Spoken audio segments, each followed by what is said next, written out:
नहमदुहु व नसल्ली अला रसूलिहिल करीम। औज़ु बिल्लाहि मिनश शैतानिर रजीम। बिस्मिल्लाहिर रहमानिर रहीम। अस्सलातु वस्सलामु अलैका या सय्यदी या रसूलल्लाह व अला आलिका व अस्हाबिका व अहलि बैतिका या सय्यदी या नूर अल्लाह। मोहतरम हाज़रीन, अल्लाह ताला ने कुरान मजीद फ़ुरक़ान हमीद में इरशाद फरमाया, वला तुबाशिरूहुन्ना व अंतुम आकिफूना फिल मसाजिद, और अपनी औरतों के करीब न जाओ इस हाल में कि जब तुम मस्जिदों में एतिकाफ़ बैठे हो।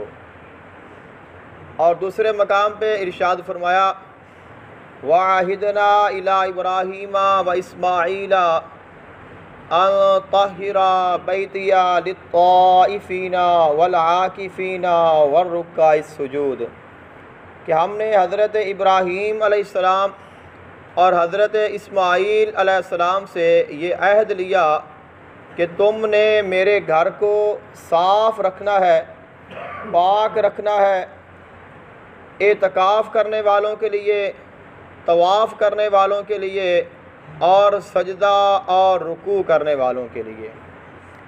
आक़ा दो जहान सल्लल्लाहु ताला अलैहि वसल्लम आप हमेशा माह रमज़ान उल मुबारक के आखिरी अशरा का एतकाफ़ फरमाते थे। अम्मा आयशा सिद्दीक़ा रज़ियल्लाहु ताला अन्हा आप राविया हैं, आप फरमाती हैं कि आक़ा अलैहिस्सलाम माह रमज़ान उल मुबारक का आखिरी अशरा मुकम्मल एतकाफ़ फरमाते थे। और अम्मा आयशा सिद्दीक़ा रज़ियल्लाहु ताला अन्हा आपसे ही मरवी है कि आक़ा अलैहिस्सलाम ने इरशाद फरमाया कि जो शख्स एतकाफ़ बैठा हो, ना वो मरीज़ की इयादत को जाए, ना नमाज जनाज़ा में शामिल हो, और ना ही अपनी औरत के करीब जाए, और ना ही हाजत शरइया के बग़ैर मस्जिद के बाहर जाए। और इस तरह इब्ने माजा शरीफ में हज़रत इब्ने अब्बास रज़ियल्लाहु ताला अन्हु से मरवी है कि रसूलुल्लाह सल्लल्लाहु अलैहि वसल्लम ने इरशाद फरमाया कि मोतकिफ़ को अल्लाह ताला दो फ़ायदे अता फ़रमाता है। जो एतकाफ़ बैठता है अल्लाह ताला उसको दो फ़ायदे अता करता है। पहला ये है कि वो गुनाहों से बाज़ रहता है, अल्लाह ताला के घर में मौजूद होता है और तमाम किस्म के जो छोटे बड़े गुनाह हैं, कमियां कोताहियाँ हैं, उनसे वो महफूज रहता है। और फरमाया कि दूसरा अल्लाह ताला उसको ये फ़ायदा अता करता है कि अल्लाह ताला उसको उसकी नेकियों का वैसे ही अजर अता करता है जैसे अल्लाह ताला उसको पहले अता फरमाता था। यानी कि एक बंदा एतिकाफ़ नहीं बैठा तो वो किसी गरीब की मदद करता है, किसी मरीज़ की इयादत करता है, किसी के जनाजे में शामिल होता है, किसी की कोई हाजत पूरी करता है, तो ये इंसान के नेकियां हैं जो इंसान रोज़ करता है और रोज़मर्रा की ज़िंदगी में इंसान से नेक आमाल होते हैं। जब एतकाफ़ बैठ जाते हैं तो ये तमाम काम नहीं कर सकते, लेकिन ये एतकाफ़ की बरकत है कि वो तमाम नेकियां जिनका सवाब उसे नेकी करने से मिलना था, अल्लाह ताला उसको बग़ैर किए ही वो अजर और सवाब अता फरमाता रहता है। और आक़ा दो जहान सल्लल्लाहु ताला अलैहि वसल्लम आपका फरमाने ज़िशान है, फरमाया कि जिस शख़्स ने माह रमज़ान उल मुबारक के आखिरी अशरा का एतकाफ़ किया, अल्लाह ताला उसको 2 हज और 2 उम्रे का सवाब अता फरमाता है।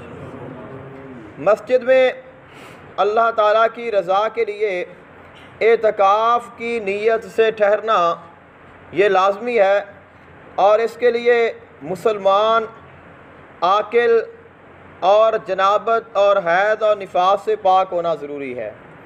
एतकाफ़ बैठने के लिए बालिग होना शर्त नहीं है, लेकिन ऐसा नाबालिग बैठ सकता है कि जिसको अक़ल, समझ, बूझ और तमीज़ पूरी हो। कि बालिग बैठ सकता है लेकिन नाबालिग बैठ सकता है, लेकिन ऐसा नाबालिग कि जिसकी अकल और समझ बालगों वाली हो, यानी कि उसको अच्छे बुरे का सब मालूम हो, लेकिन अगर उसको पूरी समझ नहीं है तो फिर एतकाफ़ नहीं बैठ सकता। इसी तरह मस्जिद में एतकाफ़ बैठना ज़रूरी है मर्द के लिए। मर्द घर में एतकाफ़ नहीं बैठ सकता। और इसी तरह एतकाफ़ बैठने के लिए आज़ाद होना भी शर्त नहीं है। ग़ुलाम भी एतकाफ़ कर सकता है, लेकिन जो उसका आका, उसका मालिक या उसका जिसका वो ग़ुलाम है, उससे उसको इजाज़त लेना होगी। इसी तरह एतकाफ़ बैठने के लिए जामे मस्जिद का होना ज़रूरी भी नहीं है कि ऐसी मस्जिद में जहाँ पे जुमा ना होता हो, अगर कोई ऐसी जगह पे रहता है तो एतकाफ़ वहाँ पे भी हो सकता है, लेकिन फिर उसको जुमा की नमाज़ पढ़ने की इजाज़त होगी कि वो जामिया मस्जिद में जुमा पढ़ने के लिए जा सकता है। इसके अलावा फिर वो अपनी मस्जिद में ही रहेगा। और सबसे जो अफजल तरीन एतकाफ़ है वो मस्जिद हराम, यानी कि अल्लाह ताला के घर के साथ जो मस्जिद बैतुल्लाह शरीफ की मस्जिद है उसमें है। और उसके बाद आक़ाए दो जहान सल्लल्लाहु अलैहि वसल्लम की मस्जिद मस्जिद नबवी शरीफ में, और उसके बाद मस्जिद अक़सा में, और उसके बाद जितनी बड़ी मस्जिद होगी, बड़ी से मुराद ये है कि जिस मस्जिद में जितने ज़्यादा नमाज़ी होंगे, कि जितनी वो ज़्यादा आबाद होगी, उतना ही उसको अल्लाह ताला वहाँ पे अजर व सवाब अता फरमाएगा। औरत जो है वो मस्जिद में एतकाफ़ नहीं बैठ सकती, और उसको अपने घर में जो घर की मस्जिद है जहाँ पे वो नमाज वगैरह पढ़ते हैं वहाँ पे ही एतकाफ़ बैठना होगा। लेकिन अगर कोई औरत एतकाफ़ बैठ जाती है या उन्होंने आज से पहले कोई जगह मुंतखब नहीं की तो वो जगह मुंतखब करके एतकाफ़ बैठ सकती है, लेकिन जहाँ पे एतकाफ़ बैठ जाएगी वो अपने एतकाफ़ गाह में ही रहेगी। ये नहीं है कि घर में एतकाफ़ बैठी है, गर्मी है या हवा लेने के लिए वो कहे कि बाहर बैठ जाऊँ, तो उसको अपने घर में ही बाहर बैठने की इजाज़त नहीं होगी। इस तरह घर के काम काज करने की भी उसको इजाज़त नहीं होगी। हाँ, ये है कि अगर कोई खाना पकाना देने वाला कोई नहीं है तो वो अपने लिए पका सकती है, घर वालों के लिए नहीं पका सकती, अपने लिए पका सकती है। इसके अलावा उसको अपने जो एतकाफ़ गाह है वहाँ पे ही रहना होगा। लेकिन अगर कोई एतकाफ़ बैठने के बाद अपनी एतकाफ़ गाह से बिला वजह बग़ैर शई उज़र बाहर आएगी तो उसका एतकाफ़ फासिद हो जाएगा। एतकाफ़ की 3 किस्में बयान की गई हैं। उनमें से पहली किस्म है वाजिब। वाजिब एतकाफ़ ऐसे एतकाफ़ को कहते हैं कि जिसकी हमने कोई मन्नत मान ली, कि किसी ने एतकाफ़ बैठने की मन्नत मानी, अब उसकी मन्नत पूरी हो गई है तो उस पर वो एतकाफ़ करना वाजिब है। और दूसरी किस्म है सुन्नत एतकाफ़। ये जो माह रमज़ान मुबारक का आखिरी अशरे का एतकाफ़ है, ये आका अलैहिस्सलाम की सुन्नत है, और ये सुन्नत किफ़ाया है। यानी कि अगर पूरे शहर से, पूरे मोहल्ले से कोई एक भी एतकाफ़ ना बैठा तो सब गुनाहगार होंगे, सब से पूछा जाएगा। लेकिन अगर कोई एक शख्स बैठ गया तो सब की तरफ से एतकाफ़ अदा हो जाएगा।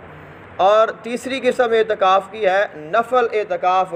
और नफली एतकाफ़, इसके लिए ना तो रोज़ा शर्त है, ना मस्जिद में ठहरना शर्त है। ये है कि जब भी आप मस्जिद में आते हैं आप एतकाफ़ की नीयत कर लें।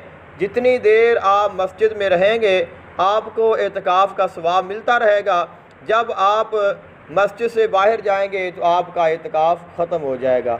बग़ैर हाजत शरिया के आजकल के दौर में जैसे हमारी मस्जिद में जैसे कि हमारी मस्जिद है, ऐसी मस्जिद से यहाँ पे तमाम सहूलियात मौजूद हैं। जो मोतकिफ़ है वो मस्जिद से बाहर नहीं जा सकता, क्योंकि उसके पास कोई ऐसा शरई उज़र नहीं है, ना क़ज़ाए हाजत है, ना कोई अज़ान या तकबीर पढ़ने का, या कोई ऐसा कोई मसला नहीं है। इसलिए जो मोतकिफ़ है वो मस्जिद में ही रहेगा और मस्जिद से बाहर नहीं जाएगा। और बिला वजह जो वाशरूम का इलाका है या टूटियों वाली जगह है, यानी जो मस्जिद से बाहर है, जहाँ पे हम नमाज नहीं पढ़ते, वहाँ पे नहीं जा सकता, अपनी हाजत के लिए जाएगा और फ़ौरन उसे वापस आ जाना चाहिए। अगर मिसाल के तौर पर कोई शख्स अपनी क़ज़ाए हाजत के लिए गया और वहाँ पे कोई आदमी आ गया, उसका दोस्त या उसके लेन देन करने वाला, और वहाँ पे उसने बातें करना शुरू कर दी, तो ऐसे करने से भी उसका एतकाफ़ फासिद हो जाएगा। इसलिए एतकाफ़ कहते हैं अल्लाह ताला की बारगाह में झुक जाने को, अपने आप को हर गैर से अल्लाह ताला की तरफ मुतवज्जे करने को। तो इसलिए अल्लाह ताला की तरफ मुतवज्जे होना ज़रूरी है।